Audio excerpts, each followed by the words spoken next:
برطانیہ، France, Australia, Canada اور دیگر کئی ملکوں کے بعد پرتگال کا بھی فلسطین کو بطور ریاست تسلیم کرنے کا فیصلہ کل باضابطہ اعلان کیا جائے گا۔ اقوام متحدہ کی جنرل اسمبلی کے اجلاس میں کئی ممالک فلسطین کو ریاست تسلیم کرنے کا باضابطہ اعلان کریں گے۔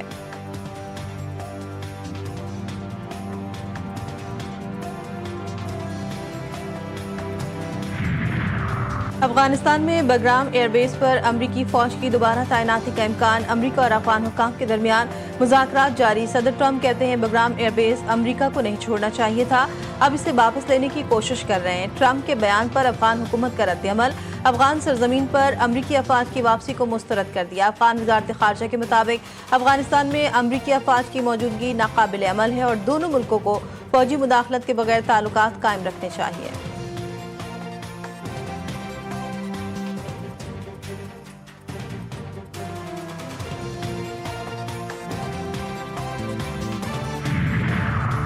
چین کی خطے میں کشیدگی اور تصادم کی فضا پیدا کرنے کی کوششوں کے مخالفت بیجنگ نے واضح کیا کہ ایسی کسی سرگرمی کی حمایت نہیں کی جائے گی جو خطے کو عدم استحکام کی طرف لے جائے۔ چینی وزارت خارجہ کے مطابق مسائل کا حل طاقت کے استعمال میں نہیں بلکہ بات چیت اور تعاون میں ہے۔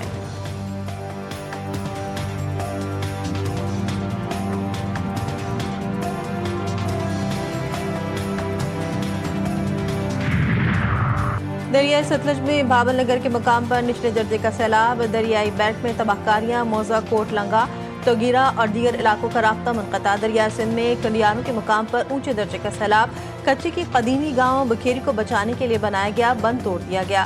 فصلیں تباہ، 50 سے زائد دیہات ڈوبنے کا خدشہ۔ گڈو بیراج پر درمیانے درجے کا سیلاب ریکارڈ، کوٹری بیراج پر بھی پانی کی آمد میں مزید اضافہ۔ سیلاب سے شجاباد کی بستی ماڑھا میں خوفناک تباہی، علی پور میں 7 افراد پانی میں ڈوب کر جاں بحق، بستی کالج کے 3 رہائشی بھی آبی ریلے کی نظر۔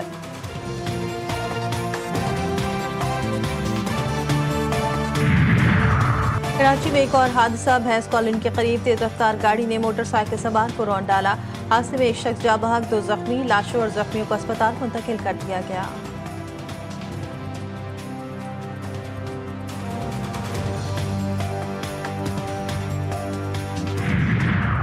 اور T20 ایشیا کپ کے 12ویں میچ میں بھارت نے عمان کو 21 رن سے شکست دے دی۔ عمان کی ٹیم 189 رنز کے تعاقب میں 167 رنز پر ڈھیر۔ عامر کلیم کے 64 اور حماد مرزا کے 50 رائے گا۔ بھارت نے پہلے کھیل کر 8 وکٹوں پر 188 رنز بنائے تھے۔ الحمدللہ it is the historic packet between the to countries, لیکن ہم ہمیشہ سے ہمارا جو انفارمل ارینجمنٹ رہا ہے سعودی عربیہ کے حوالے سے، حرمین شریف کے حوالے سے، وہ وہی ہے جو اس ایگریمنٹ میں جو کہ اسٹریٹجک میوچل ڈیفنس ایگریمنٹ پرسوں سائن ہوا ہے، وہ آلریڈی انفارملی تو ہمیشہ سے اسی پہ بلیف تھا پاکستانی قوم کا، پاکستان کی حکومت کا، اور اسی پہ ایک فارمل ایگریمنٹ سائن ہوا۔ پری میچور ٹو سے سم تھنگ۔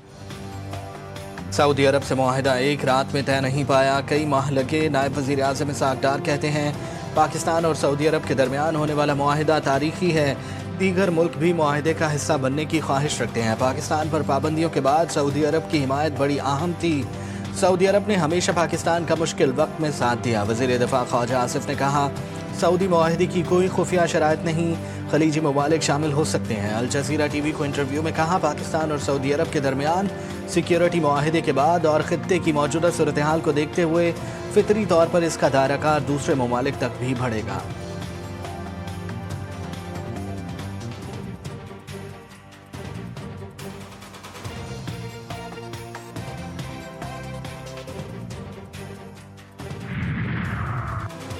پاک سعودی معاہدہ کسی تیسرے ملک کے خلاف نہیں، پاکستان اور سعودی عرب کے تعلقات بھائی چارے اور تعاون کی منفرد مثال ہیں۔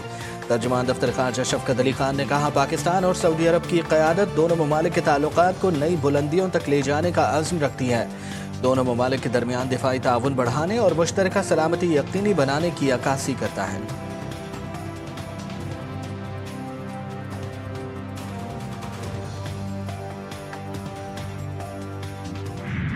پاکستانی اپنا فرض سمجھتا ہے کہ ہم مکہ مدینہ کا دفاع کریں۔ میں سمجھتا ہوں کہ دونوں ممالک کے لیے یہ ایک بہت پازیٹیو ڈیولپمنٹ ہے، ان کو غیر سیاسی رکھا جائے۔ کراچی کا جو پانی کا مسئلہ ہے، KMC اور سندھ حکومت نے مل کے اس مسئلہ کا حل نکالنا ہے۔ کراچی کے حوالے سے بار بار وزیر اعظم صاحب کا توجہ K4 منصوبے اور مختلف اس قسم کے منصوبے کے طرف رجوع کروائے ہیں۔